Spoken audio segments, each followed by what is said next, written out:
In 1901, Andrew Carnegie stood inside his Fifth Avenue mansion in New York City and signed away the largest fortune in American history. The sale price was $480 million, equivalent to $336 billion in today's currency.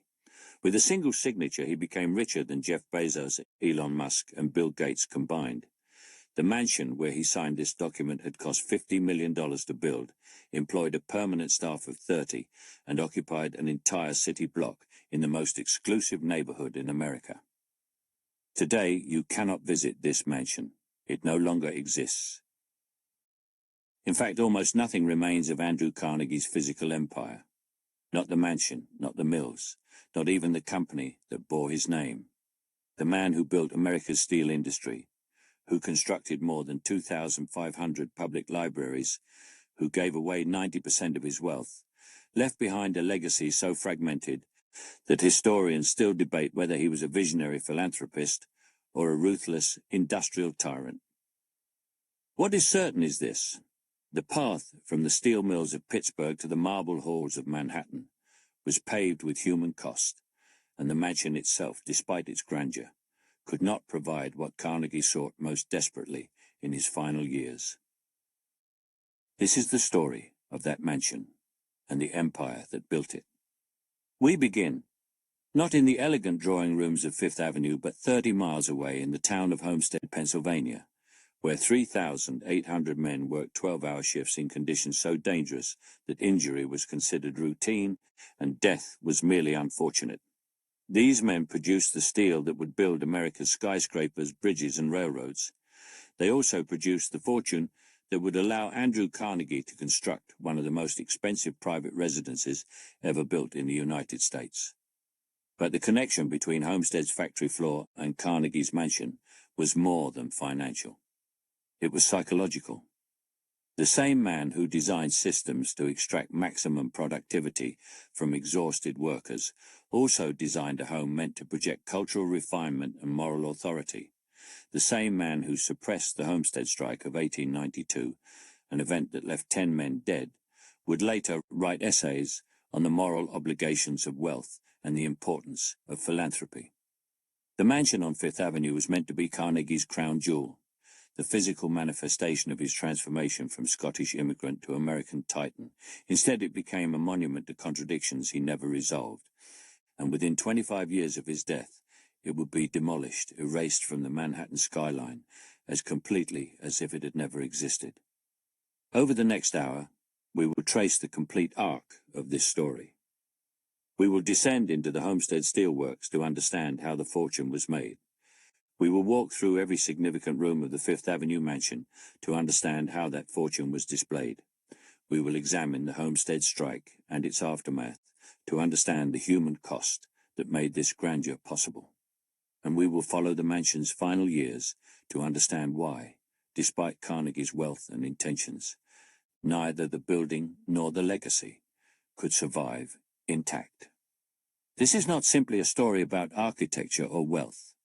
It is a story about ambition, contradiction, and the question of what remains when a great fortune turns to dust. Let us begin in Scotland in 1835, with a boy named Andrew who would grow up to reshape both American industry and his own understanding of morality. Andrew Carnegie was born on the 25th of November, 1835, in Dunfermline, Scotland, a town of hand-loom weavers whose livelihoods were being systematically destroyed by the mechanization of the textile industry. His father, William Carnegie, was one of these weavers, a skilled craftsman who watched his trade collapse as steam-powered looms in distant factories produced in hours what took him days. By 1848, William Carnegie could no longer support his family. The decision was made to emigrate to America, to Allegheny, Pennsylvania, where relatives had settled, and where rumors suggested a man could still make his own fortune through hard work. Andrew was 13 years old when the family arrived. They settled in a 2-room apartment. William found work in a cotton mill, earning barely enough to survive.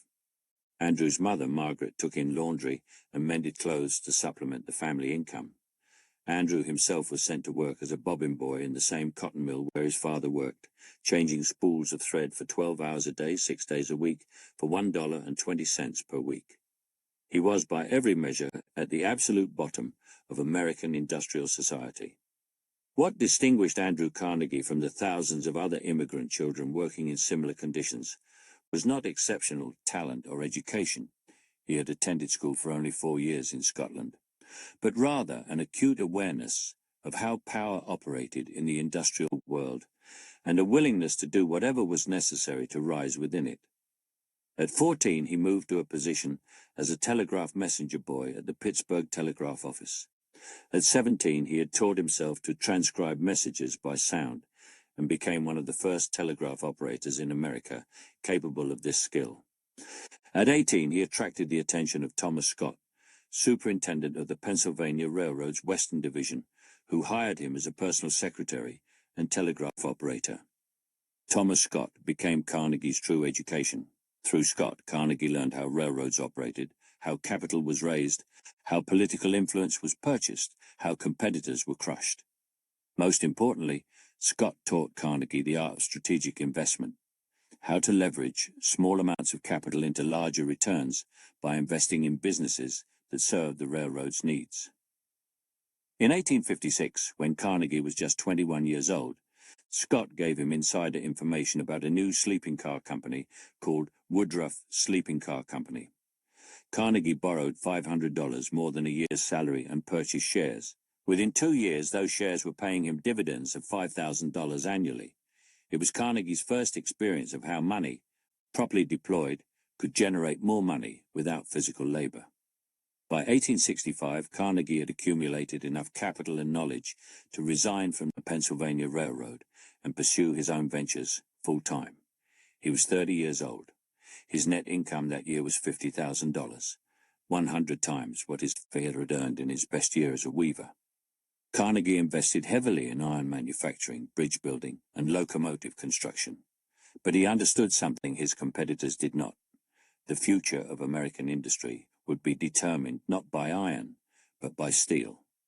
Steel, iron refined to remove impurities and carbon content, was stronger, more durable, and more versatile than iron.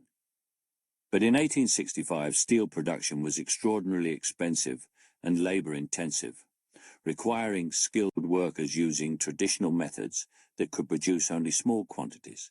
This changed in 1856 when Henry Bessemer, an English inventor, patented a process that used blasts of air to burn away impurities in molten iron, converting it to steel in minutes rather than hours. The Bessemer process made mass production of steel economically viable for the first time in human history. Andrew Carnegie did not invent the Bessemer process. He did not improve it. What he did was recognize earlier than most American industrialists that whoever controlled steel production would control the infrastructure of the emerging industrial nation. In 1873, he founded Carnegie Steel Company and began construction of his first steel mill near Pittsburgh. He named it the Edgar Thomson Steel Works, after the president of the Pennsylvania Railroad, ensuring that his former employer would become his largest customer. But it was his second mill, the Homestead Steel Works, that would become the true engine of Carnegie's fortune and the site of events that would forever taint his legacy. The Homestead Steel Works was constructed beginning in 1881 on a 400-acre site along the Monongahela River, 7 miles southeast of Pittsburgh. The location was chosen for 3 strategic reasons: access to river transportation for raw materials and finished products, proximity to coal fields and iron ore supplies, and availability of cheap labor from the dense immigrant populations settling in western Pennsylvania. Carnegie purchased the land and the existing small mill operation for $1 million, then invested an additional $7 million to transform it into the largest and most technologically advanced steel mill in the United States. By 1886, the Homestead Works employed 3,800 men working in 3 shifts around the clock, every day of the year except Christmas and the 4th of July. The facility contained 15 blast furnaces, 23 open hearth furnaces, and 65 Bessemer converters. It could produce 3,000 tons of steel per day, more than any other mill in the world. The heat inside the main production hall regularly exceeded 130 degrees Fahrenheit. The noise was described by one worker as a sound that entered your bones and stayed there. The work was so physically demanding that men routinely lost 20 to 30 pounds during a summer shift. The workers were organized into a complex hierarchy of skill and compensation. At the top were the skilled rollers, heaters, and shearmen, craftsmen who commanded the molten steel, shaped it into rails and beams, and cut it to specification. These men earned between $3 and $5 per day, substantial wages for the time. Below them were the semi-skilled puddlers and catchers, earning $2 to $3 per day. At the bottom were the common laborers, mostly recent immigrants from Eastern Europe who spoke little English, who earned $1.50 per day for 12 hours of the hardest, hottest, most dangerous work in the mill. Carnegie himself rarely visited Homestead. He delegated operational control to a man named Henry Clay Frick, a self-made millionaire who had built his own fortune in coke production, the processed coal used to fire steel furnaces. Frick was known for his ruthless efficiency, his opposition to labor unions, and his belief that workers were merely factors of production to be optimized like any other resource. Carnegie appointed Frick as chairman of Carnegie Steel Company in 1889, giving him near total control over day-to-day operations, while Carnegie himself spent increasing amounts of time in New York and at his Scottish estate, Skibo Castle. The relationship between Frick and Carnegie was built on complementary skills and shared ambition. Carnegie was the visionary and the public face, the man who wrote essays about the responsibilities of wealth and the dignity of labor.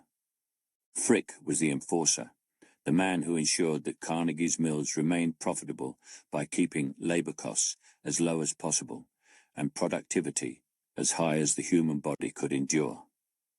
Together, they created an empire that made both men fantastically wealthy. But this partnership would also create the conditions for one of the most violent labor conflicts in American history. To understand what Carnegie built at Homestead and what it cost, we must understand the economics that drove the steel industry in the Gilded Age. In 1886, the average price of steel rails, Carnegie's primary product, was approximately $43 per ton. By 1897, increased production efficiency had driven that price down to $19 per ton.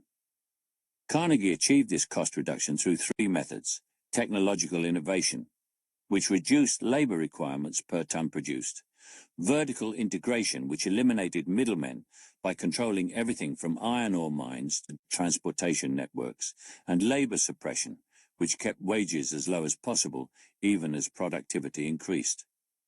Between 1881 and 1900, Carnegie Steel Company's annual profits grew from $2 million to $40 million. Carnegie's personal share of these profits, he owned approximately 58% of the company, made him the richest man in America. In 1899 alone, his personal income was $23 million, equivalent to approximately $760 million in today's currency. This was more money than the total annual budget of the United States government at the time.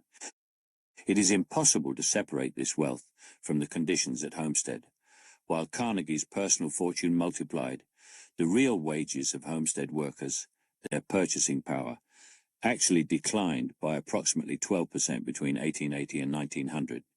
The work week increased from 60 hours to between 72 and 84 hours, depending on the shift rotation.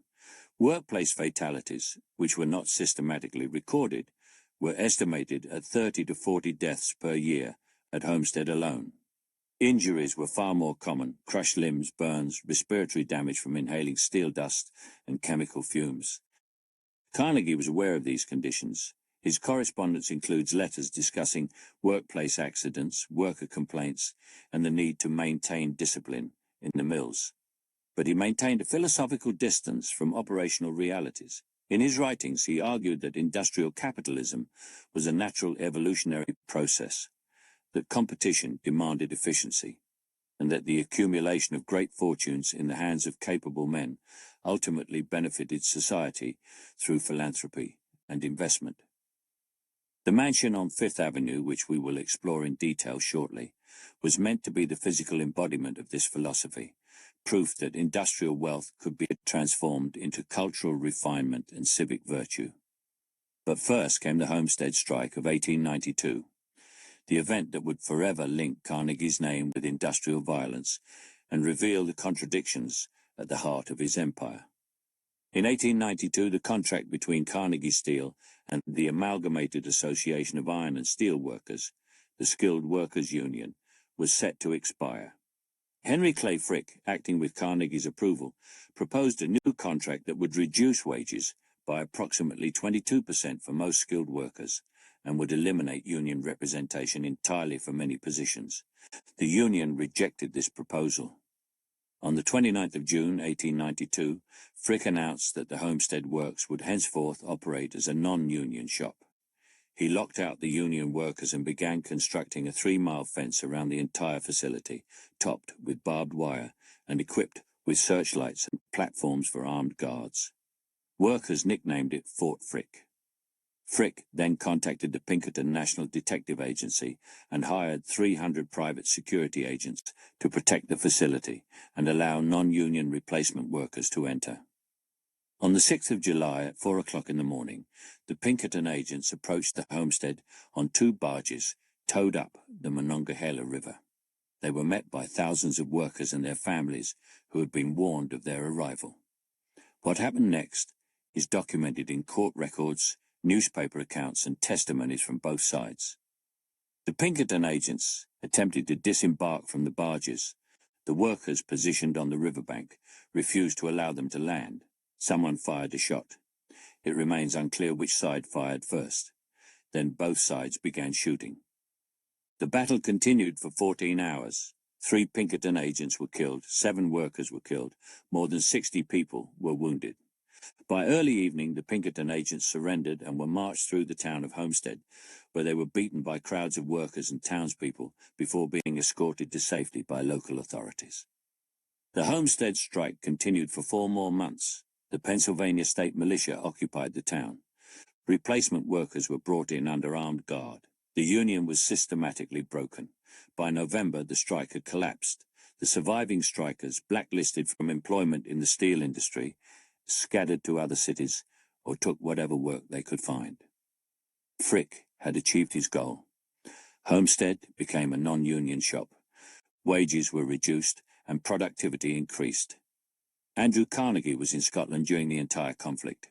He claimed later that he had not authorized Frick's most aggressive tactics, that he had wanted a negotiated settlement, that the violence was a tragedy he could not have prevented. But his correspondence tells a different story. In a telegram to Frick sent before the Pinkerton agents arrived, Carnegie wrote, "Approve of anything you do." After the strike was broken, Carnegie wrote to Frick, "Life worth living again. Congratulations all around." The Homestead Strike did not significantly harm Carnegie's fortune. Steel production resumed within weeks. Profits continued to grow. But it did irreparable damage to his reputation. Newspapers that had previously celebrated him as a self-made success story now called him a hypocrite, a man who wrote eloquently about the duties of the wealthy while his workers were killed defending their right to fair wages. The mansion on Fifth Avenue, under construction during the strike, became a symbol of this hypocrisy, a palace built on blood money. By 1900, Carnegie was 65 years old. He had achieved wealth beyond anything he had imagined as a poor immigrant boy in Allegheny. But he was also increasingly isolated, distrusted by labor, criticized by reformers, and aware that his legacy was deeply compromised. He began to seriously consider selling Carnegie Steel Company and dedicating the rest of his life to philanthropy.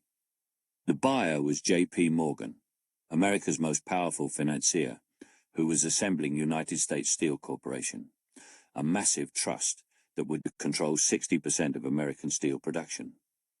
In 1901, Morgan offered $480 million for Carnegie Steel, equivalent to approximately $336 billion in today's currency, when adjusted not just for inflation, but for the relative size of the economy.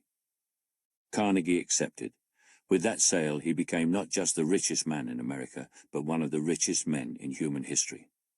The question that haunted Carnegie for the rest of his life was simple.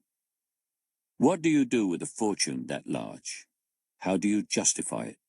How do you transform industrial violence and worker exploitation into something that feels like moral virtue? His answer was the mansion on Fifth Avenue and the cultural life it was meant to represent.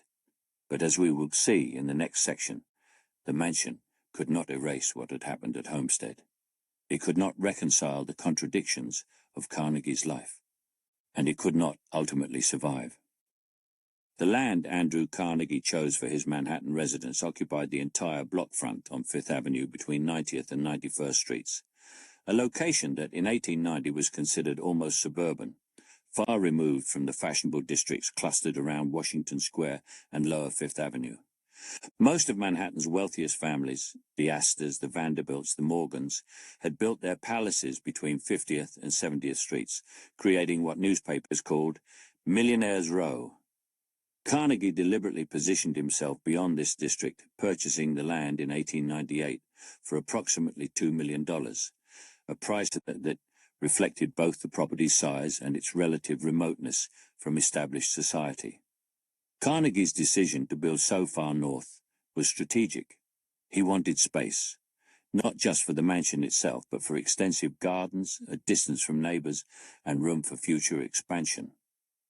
The plot measured 200 feet along Fifth Avenue and extended 400 feet deep towards Madison Avenue, encompassing nearly 2 acres in total. This was significantly larger than most Manhattan estates, which were constrained by the narrow lots typical of the city's grid system. Only the Vanderbilt properties rivaled Carnegie's in terms of Manhattan footprint, and Carnegie intended his residence to surpass them in every measure of architectural ambition and cultural refinement. The architect Carnegie selected was Babb, Cook & Willard, a prestigious New York firm known for designing substantial institutional buildings and private residences for America's industrial elite. The principal architect on the project was George Fletcher Babb, who had previously designed the Devine Press Building, considered one of New York's finest examples of Romanesque revival architecture, and several buildings for Andrew Carnegie's philanthropic projects, including branch libraries. Carnegie trusted Babb to understand both his practical requirements and his desire for a building that would make an unambiguous statement about wealth transformed into cultural legitimacy. The architectural style Babb proposed was Georgian revival, a deliberate choice that signaled both Carnegie's identification with Anglo-American cultural traditions and his desire to distance himself from the more ostentatious French and Italian styles favored by families like the Vanderbilts. Georgian architecture, with its emphasis on proportion, symmetry, and restrained ornamentation, was associated with the American founding elite, the Adamses, the Jeffersons, the Washingtons. By adopting this style, Carnegie was making an architectural argument about his own place in American history. Not as a nouveau riche industrialist, but as a statesman philanthropist whose fortune had been earned through vision and now would be deployed for the public good. Construction began in 1899 and continued for 3 years.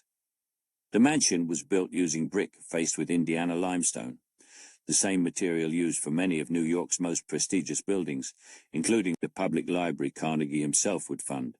The facade was 5 stories tall, with a prominent rusticated base, tall windows set in arched frames, and a modillioned cornice that emphasized the building's horizontal lines. The roof was slate, punctuated by copper-clad chimneys and dormer windows that suggested the servants' quarters hidden on the upper floors.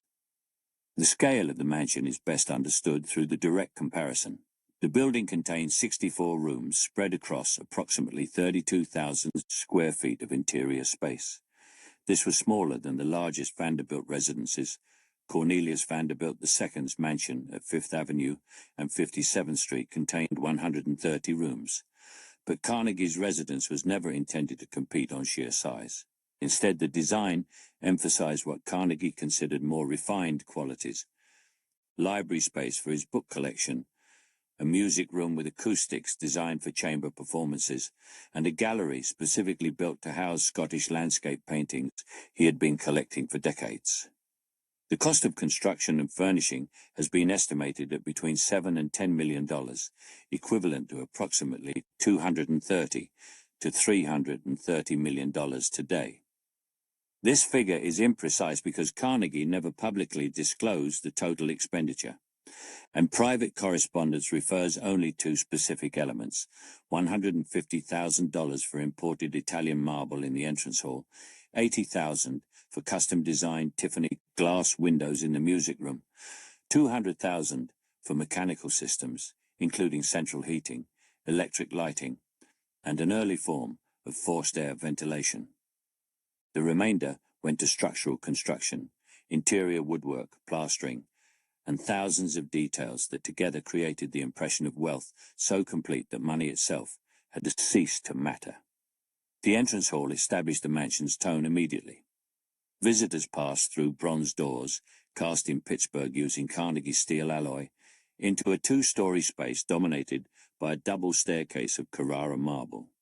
The walls were paneled in French walnut, and the ceiling featured plasterwork modeled on Georgian originals Carnegie had seen during visits to English country houses.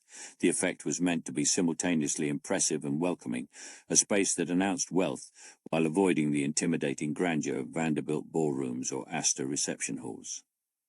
To the right of the entrance hall was the library, Carnegie's most personal space, and the room where he spent the majority of his time when in residence.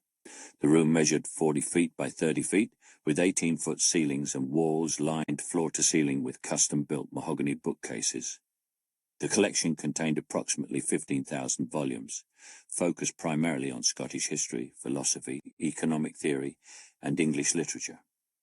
Carnegie had personally selected every book, and the library represented his intellectual self-image, the self-educated immigrant who had risen through knowledge as much as through ambition.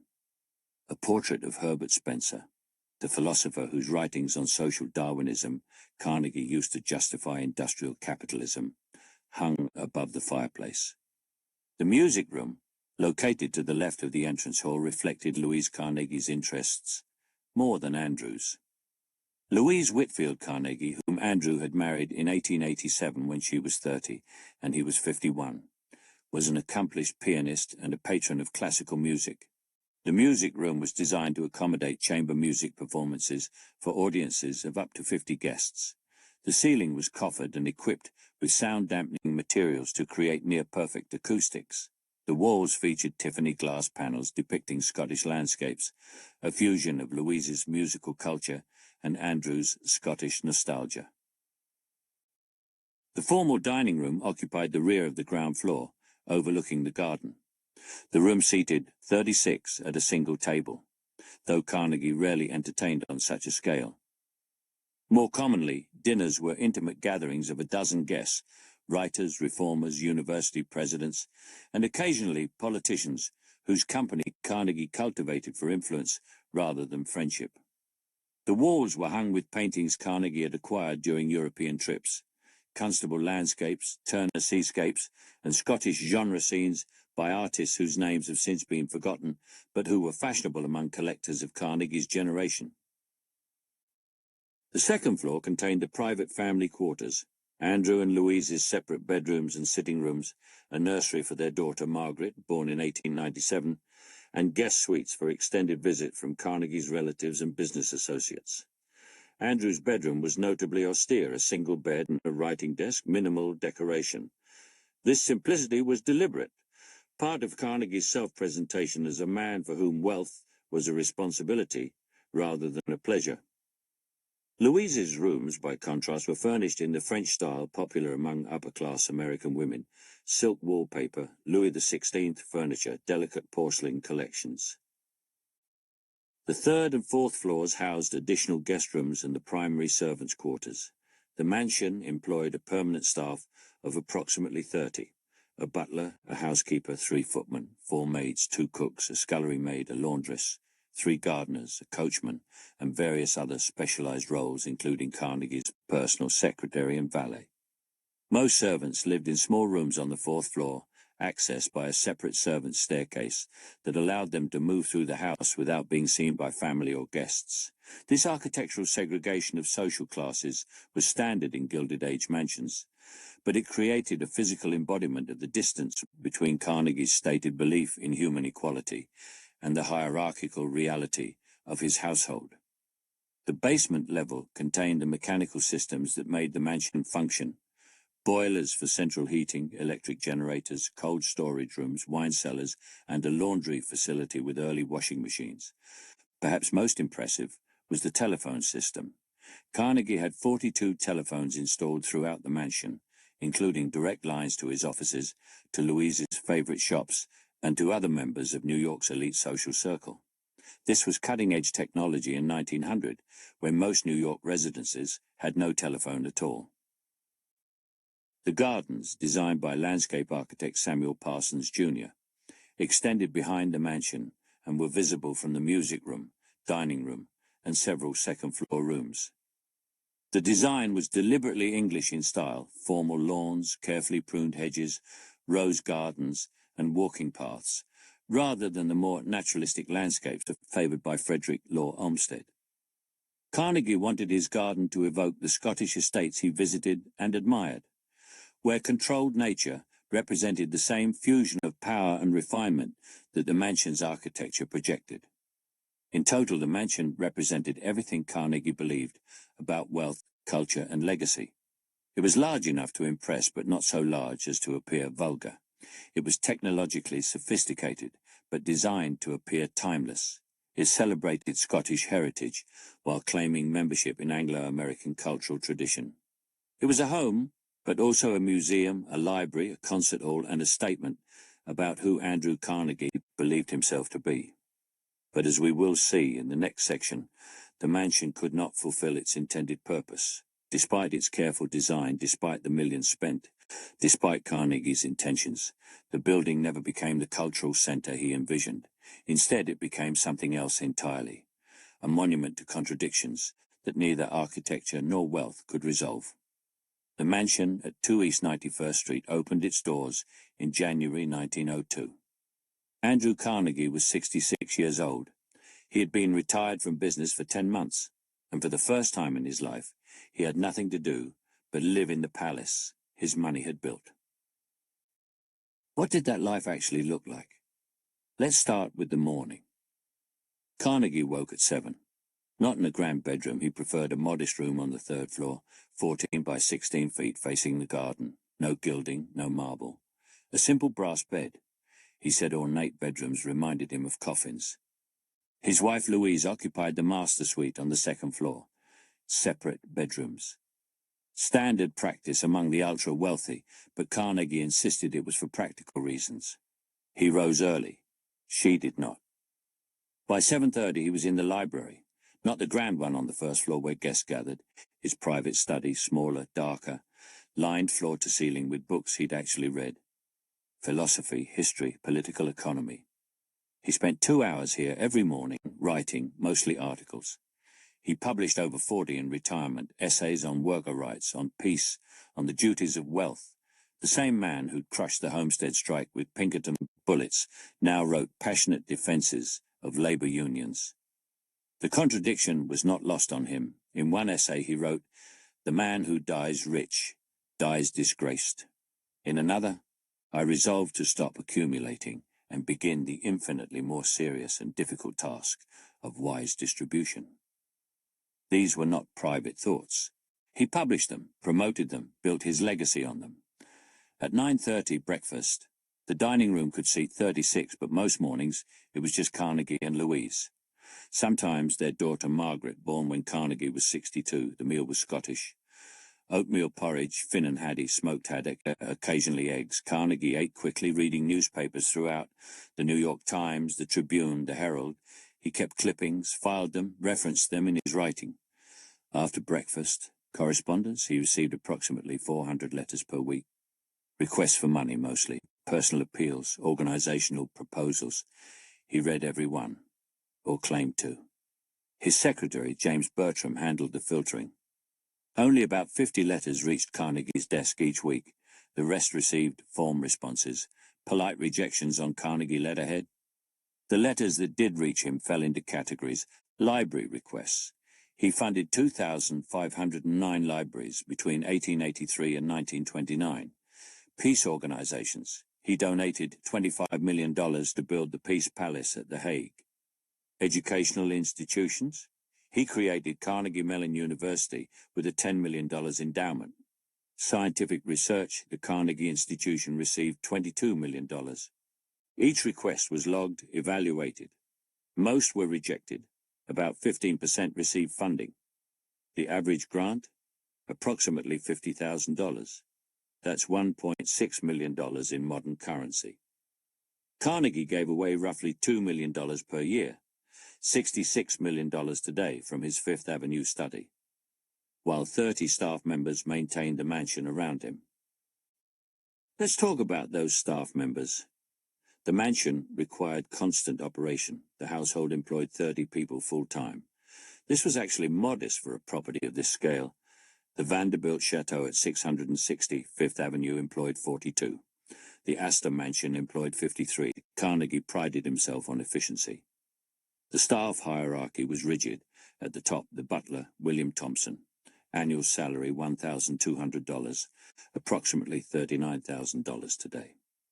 Thompson managed all male servants and controlled access to Carnegie. No visitor entered without Thompson's approval. No meal was served without his supervision. Second, the housekeeper, Mrs. Margaret Davidson. Salary $900 annually, roughly $30,000 modern. She managed all female servants, controlled household supplies, and maintained the cleaning schedules. Every room was cleaned daily, every surface polished. The mansion's 64 rooms required 4 hours of cleaning per room per week. That's 256 hours, 32 8-hour days every single week. The cleaning staff numbered 12, 6 maids, 6 housemen. Salary, $300, $400 annually per person. About $10,000, $13,000 modern. They worked 6 days per week, Sundays off. Living quarters on the 4th floor, small rooms, 10 by 12 feet, shared bathrooms. They ate in the basement kitchen, separate meals from the family. Different food, simpler, cheaper. The kitchen staff, a chef, 2 sous chefs, 3 kitchen maids. The chef, Pierre Renaud, earned $1,500 annually, $49,000 modern. He trained in France, worked at Delmonico's, and was hired specifically for his ability to prepare both French haute cuisine for guests and simple Scottish fare for Carnegie's daily meals. Then, the specialists, a laundress, a chauffeur. Carnegie purchased his first automobile in 1903, a Pope Toledo, a groundskeeper for the 2-acre garden, a night watchman, an electrician. The mansion's 42 telephones and extensive electrical system required constant maintenance. Total annual staff cost, approximately $25,000. That's $825,000 in modern currency to run one house for one family. Now compare that to Homestead. In 1900, a Homestead steel worker earned $1.50 per day. Working 72 hours per week, that's $450 per year. The Carnegie Mansion butler earned nearly 3 times what a steel furnace operator earned. The chef earned more than 3 Homestead workers combined. Carnegie never mentioned this, neither did Louise. But the staff knew. Several had family members who'd worked at Homestead. The head houseman, David McCormick, his brother had been at the plant during the 1892 strike. Took a Pinkerton bullet in the shoulder. Recovered. Went back to work. Never received compensation. The family never spoke about the connection. David needed the job. Life inside the mansion continued. Afternoons varied. Sometimes Carnegie met with his philanthropy managers, Carnegie Corporation officers, library commission members, peace advocates. These meetings happened in the first-floor library, the public one, the impressive one. Visitors entered through the marble foyer, passed beneath the Tiffany skylight, and were ushered into a room designed to communicate wealth, power, and cultured taste. The meetings were brief. Carnegie disliked lengthy discussions. He wanted proposals in writing. Decisions were made quickly, yes or no, rarely maybe. If yes, funding came within weeks. If no, the rejection was polite but final. Other afternoons, golf. Carnegie built a private putting green in the garden, 9 holes. He played daily when weather permitted, usually alone. Sometimes with business associates, though he was retired, they still sought his counsel. He gave it freely, supported J.P. Morgan's trust formations, advised on railroad consolidations, endorsed Woodrow Wilson for president. He never charged for these consultations. He was, after all, the richest man in America, the man who'd sold Carnegie Steel for $480 million. What would he need with consulting fees? Evenings were social, or they were supposed to be. The mansion was designed for entertaining. The music room could host chamber performances for 50 guests. The dining room could seat 36 for formal dinners. The gallery could accommodate 100 for receptions. Carnegie had built what was essentially a private social club, but he rarely used it that way. In the mansion's first decade, 1902 to 1912, Carnegie hosted approximately 12 major social events per year. That's 1 per month. Compare this to Caroline Astor, Mrs. Astor, the social arbiter of New York, who hosted events 3 to 4 times per week during the season, or Alva Vanderbilt, who once spent $250,000 on a single costume ball. Carnegie found such displays vulgar. He said so publicly, called them ostentatious waste. Yet he'd spent $10 million building a mansion with a music room, a ballroom, and a dining room for 36. The contradiction, again, was not lost on contemporary observers. When Carnegie did entertain, the events were carefully curated. Guest lists emphasized intellect over pedigree. Mark Twain attended regularly. He and Carnegie shared progressive politics and Scottish heritage. Booker T. Washington came to dinner in 1903, one of the first black Americans invited to dine at the Fifth Avenue mansion. Theodore Roosevelt visited twice, though he and Carnegie disagreed sharply on American imperialism. The dinners followed a pattern. Guests arrived at 7, cocktails in the music room, though Carnegie himself drank only water or milk. Dinner at 8, 6 courses, served by 4 footmen in Carnegie livery. The meals lasted 2 hours, not because the food was elaborate. Carnegie preferred simple preparations, but because the conversation was encouraged. Carnegie asked questions, debated, challenged. He'd built a forum, not a dining room. After dinner entertainment, sometimes professional musicians. Carnegie paid $500 per performance for visiting pianists or string quartets, sometimes amateur music. Louise played piano, Margaret sang. Sometimes just conversation. The library. Brandy and cigars for the men, though again Carnegie abstained. He never smoked, rarely drank. His only vice, he said, was books. By 10:30, guests departed.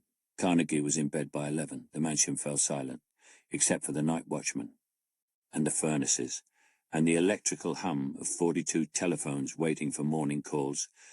This was the rhythm, day after day, year after year. But there was another rhythm underneath, the servants' rhythm. They woke at 5. The housemen stoked furnaces, ensured hot water reached the family floors by 7. The maids prepared breakfasts, cleaned fireplaces, emptied chamber pots. Yes, the mansion had modern plumbing. But Carnegie preferred the old chamber pot in his bedroom. Said it reminded him of Scotland. By 6, the kitchen staff was preparing breakfast. By 7, the butler was dressed in full livery, ready to serve. By 8, the cleaning rotations began. By 9, the laundress was washing yesterday's linens, approximately £40 per day. By 10, the groundskeeper was tending the garden, the chauffeur was polishing the automobile, the electrician was testing telephone lines.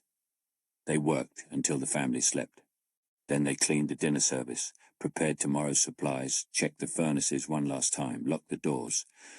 The last servants retired around midnight. 7 hours of sleep. Then it started again. They did this 6 days per week, 52 weeks per year. The mansion never closed. The family took summer vacations. Scotland usually, Carnegie's childhood home. The staff remained, cleaning, maintaining, waiting. None of this appeared in Carnegie's writings.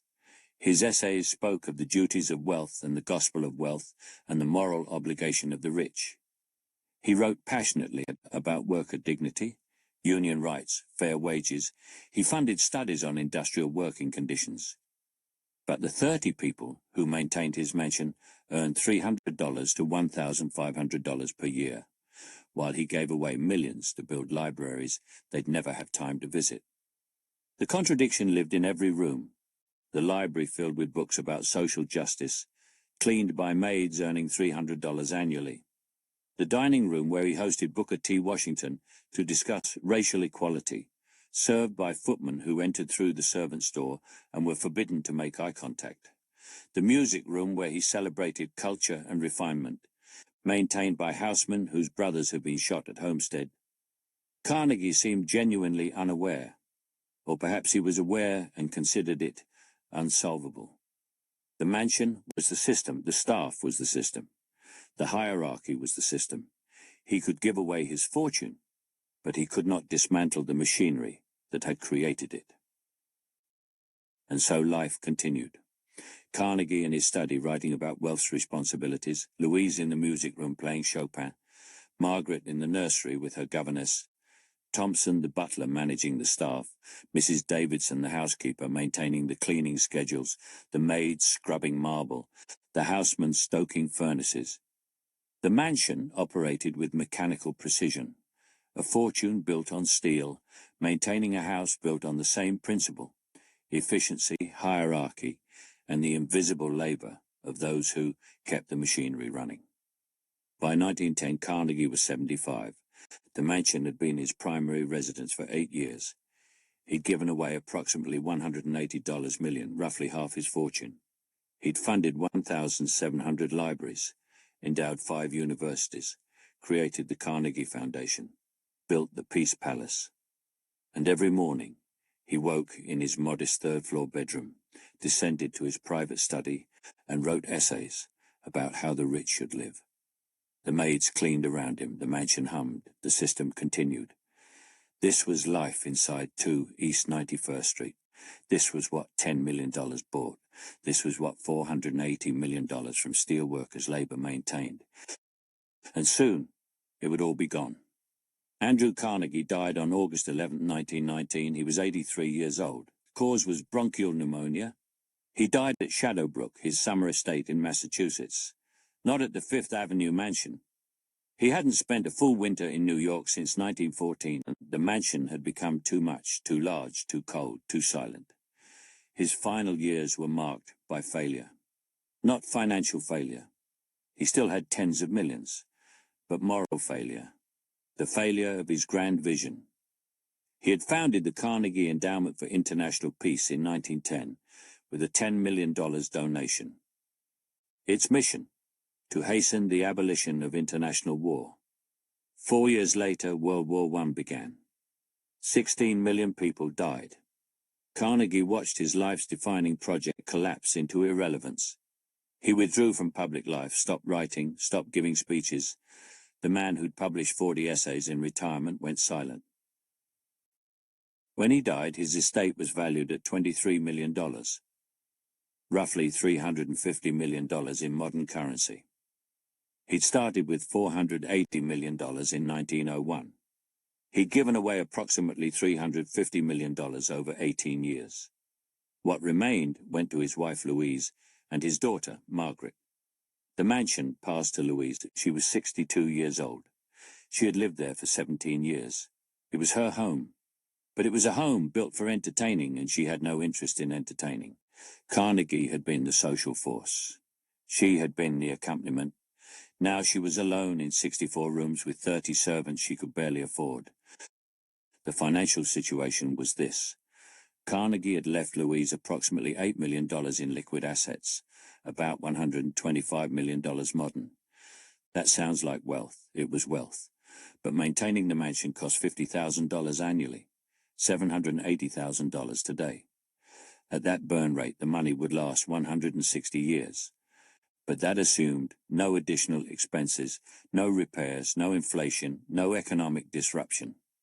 Louise tried to maintain the routine. The servants stayed on, the cleaning schedules continued, the garden was maintained. But the social calendar collapsed. Carnegie had hosted monthly events. Louise hosted perhaps 3 or 4 per year. The music room sat silent. The dining room for 36 served dinners for two, Louise and Margaret. Margaret was 17 when her father died. She had grown up in the mansion. It was the only home she remembered, but it was also a mausoleum now. Her father's study remained exactly as he'd left it, his books untouched, his desk preserved.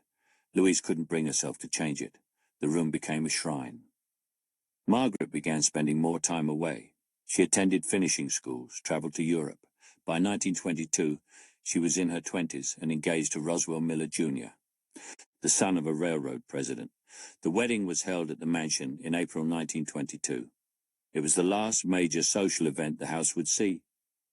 200 guests attended. The music room was opened. The dining room hosted the reception. For one afternoon, the mansion returned to its intended purpose. Then the guests departed. Margaret moved to her husband's home. Louise was alone. She was 65 years old, living in a 64-room mansion. With a staff, she was gradually reducing. By 1923, only 18 servants remained. The upper floors were closed off. Furniture was covered in sheets. Entire wings went unheated in winter. The mansion was dying by degrees. Louise tried to sell it in 1924. She listed it for $2 million, a fifth of what Carnegie had spent building it. There were no serious offers. The mansion market had collapsed. The ultra-wealthy were building on Park Avenue now, or in new developments on the Upper East Side. Fifth Avenue, north of 79th Street, was no longer fashionable. The Carnegies had moved too far north. What had seemed like strategic isolation in 1900 was just isolation in 1924. She reduced the price to $1.5 million in 1925. Still nothing. The property taxes were $45,000 annually. The maintenance costs, even with reduced staff, were $35,000. She was spending $80,000 per year, $1.4 million modern, to live in a house no one wanted to buy. And then came 1929. The stock market crashed in October. Louise's investments, like everyone's, collapsed. The $8 million Carnegie had left her was heavily invested in industrial stocks. U.S. Steel, Standard Oil, railroad bonds. By 1932, the portfolio was worth approximately $2.50 million, a 70% loss. She could no longer maintain the mansion. The financial math was brutal. She had $2.5 million in assets. The mansion cost $80,000 annually to operate. That was a 3.2% annual burn rate. But her investments were no longer generating enough income to cover it. The mansion was consuming her remaining capital. In 1933, she made the decision the mansion would be sold, not as a residence, that had proven impossible, as a property, as land, whatever anyone would pay. The offer came from a real estate developer. His plan: demolish the mansion, subdivide the 2-acre plot, build apartment buildings. He offered $475,000. Louise accepted. It was 1/20th of what the property had cost, 1/6 of what she'd initially asked. But it was enough to end the hemorrhaging. The sale closed in June 1935. Louise moved to a smaller townhouse on East 86th Street. She took her personal belongings, Carnegie's books and furniture. The rest was auctioned. The auction was held over 3 days in August 1935. The items that Andrew Carnegie had purchased for millions sold for thousands. The Tiffany glass panels from the music room, $4,200. The carved oak staircase, $1,800. The marble fireplace surrounds, $600 each. The pipe organ, $350. No one wanted a pipe organ in 1935. Newspapers covered the auction. The New York Times ran a photograph of the library, empty, its shelves bare. The caption read, "Carnegie's Temple of Learning Dismantled." There was something almost cruel about the coverage. The mansion that had represented industrial dominance, philanthropic vision, and cultured wealth was being parceled out to bargain hunters in the depths of the Depression. The demolition began in September 1935. It took 6 months. The mansion had been built to last. Steel frame construction. Carnegie had insisted on it. He was a steel man, after all. The irony was profound. Carnegie Steel had built the framework. Now cutting torches made by Carnegie Steel's successor companies were cutting it apart. The demolition crew was 40 men. They worked 6 days a week. They started at the top, the 4th floor, where the servants had lived. Then the 3rd floor, where Carnegie had slept in his modest bedroom. Then the 2nd floor, where Louise had occupied the master suite.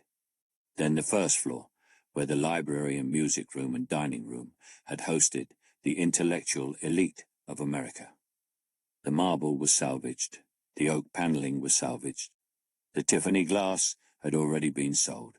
What couldn't be sold was smashed. The plaster walls, the decorative moldings, the hand-carved details.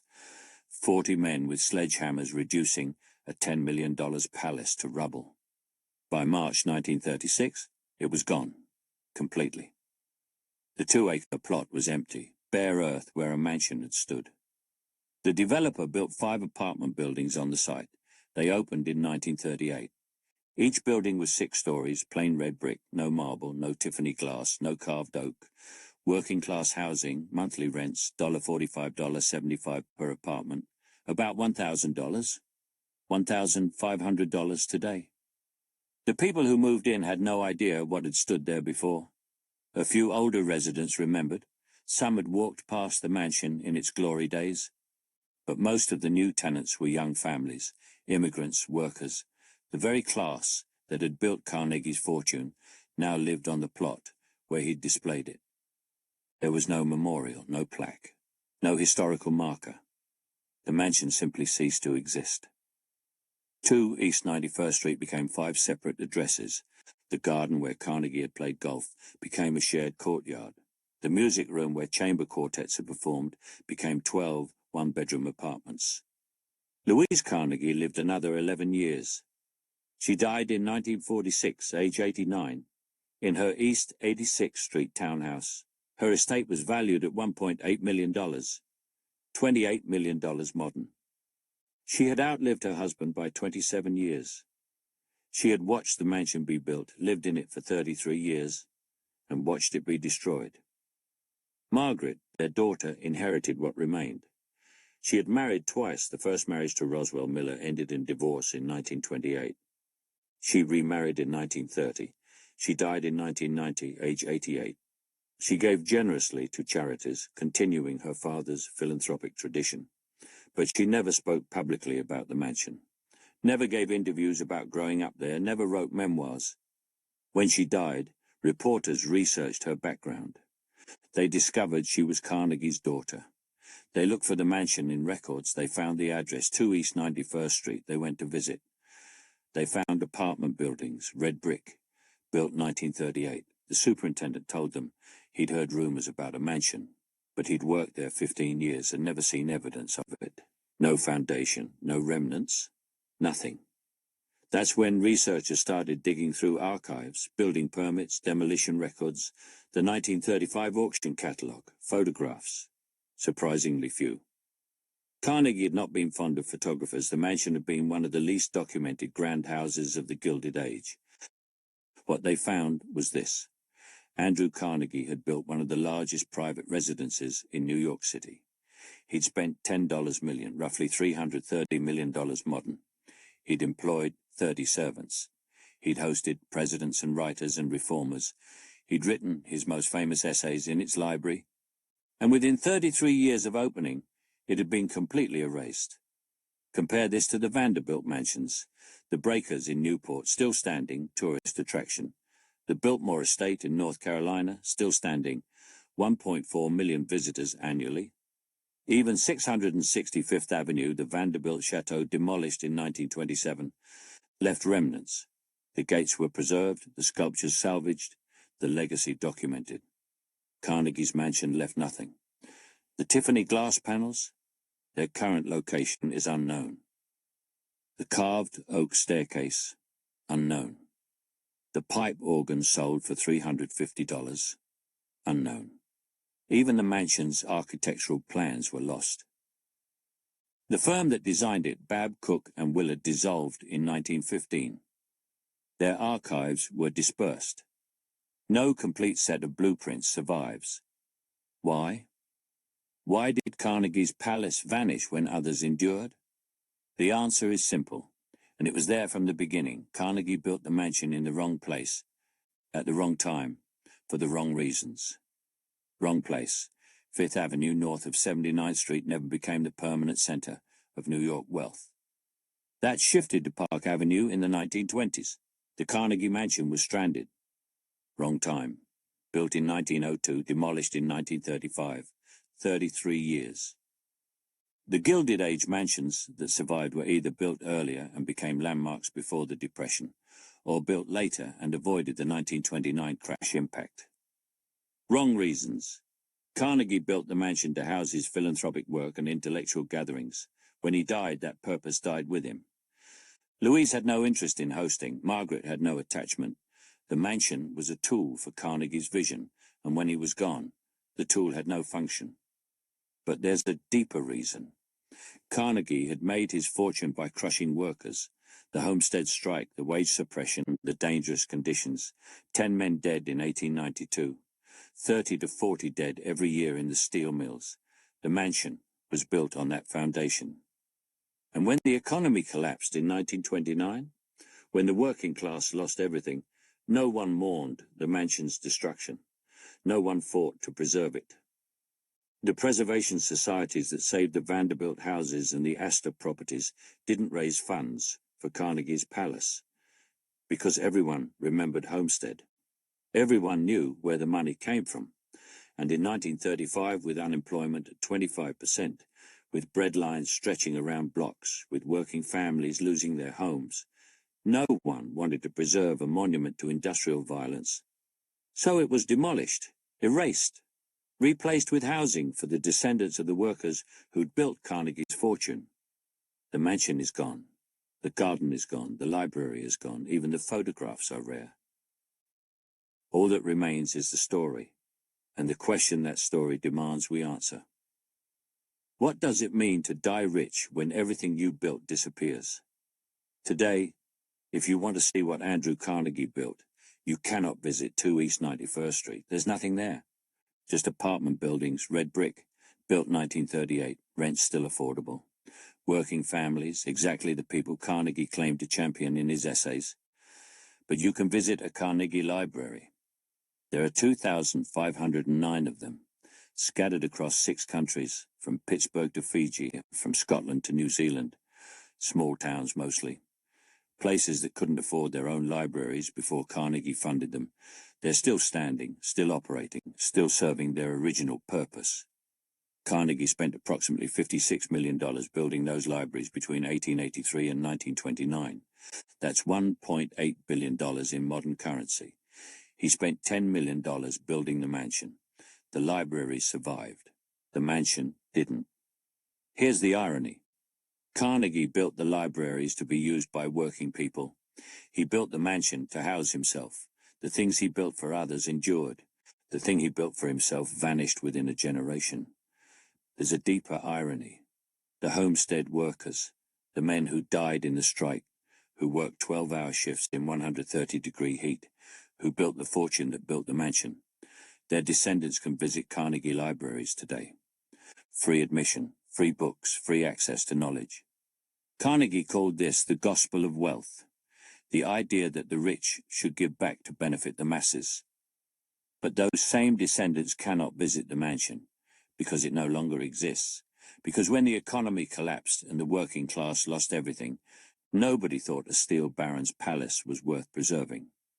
Carnegie wrote in his essay, The Gospel of Wealth, the man who dies rich dies disgraced. He gave away $350 million. By that measure, he succeeded. He died with only $23 million remaining.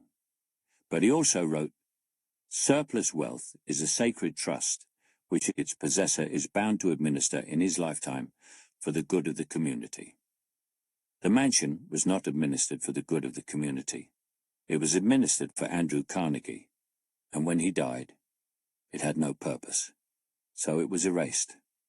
What remains of Carnegie is not the mansion, not the wealth, not even the steel, U.S. Steel, the company that bought Carnegie Steel in 1901, has been restructured, bought and sold so many times that Carnegie's original operation is unrecognizable.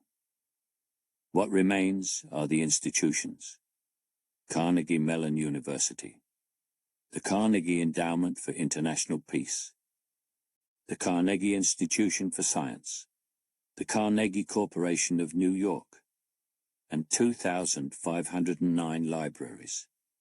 These were the things Carnegie built to outlast himself, and they did. The mansion was built to house Carnegie's life. It lasted exactly as long as the people who lived there needed it. Louise died in 1946. Margaret died in 1990. Neither tried to preserve it. Neither spoke about it publicly. It was a chapter they closed. And maybe that's the answer to the question we started with. What does it mean to die rich when everything you built disappears? It means you built the wrong things. Carnegie's fortune came from steel, from Homestead, from 3,800 workers laboring 72 hours per week, from 30 to 40 deaths every year, from a strike that ended with 10 men dead and wages suppressed for decades. He tried to redeem that fortune by giving it away. He succeeded in part. The libraries are real, the universities are real, the institutions are real. Millions of people have benefited from Carnegie's philanthropy, but the mansion is gone. And maybe it should be. Maybe a palace built on industrial violence doesn't deserve to endure. Maybe the working-class families living in those 1938 apartment buildings are the more appropriate legacy for a man who crushed the Homestead Strike. Carnegie spent his final years writing about wealth's responsibilities. He never mentioned Homestead in those essays, never acknowledged the 10 men who died, never compensated their families, never apologized. He built 2,509 libraries, and they're beautiful, they're functional. They serve communities that desperately needed them. But they were built with blood money, and the mansion, the thing he built for himself, the monument to his own success, vanished because everyone remembered where that money came from. Today, you can visit a Carnegie library. You should. They're remarkable achievements. But you cannot visit the mansion. It's gone. Completely. No photographs inside most rooms, no architectural plans, no remnants, no memorial. Just the story. And the question it leaves us with: if you build a fortune on the suffering of thousands, can you redeem it by giving money to millions? Can philanthropy erase violence? Can libraries balance against lives lost? Andrew Carnegie thought the answer was yes. He wrote essays defending that position. He spent $350 million trying to prove it. But his mansion is gone, and the apartment buildings that replaced it house the descendants of the workers who made him rich. Maybe that's the answer. Maybe that's the legacy. Maybe that's justice. The mansion built by tobacco, no, built by steel, that no one could live in. Because everyone remembered Homestead. Because even palaces built on suffering eventually crumble. Because what endures is not what we build for ourselves, but what we build despite ourselves. Carnegie's libraries stand, his mansion fell. And somewhere in that contradiction lies the truth about wealth, memory, and what we choose to preserve. 2 East 91st Street is apartment buildings now, red brick, working families, affordable rent. And perhaps that's exactly what should be there.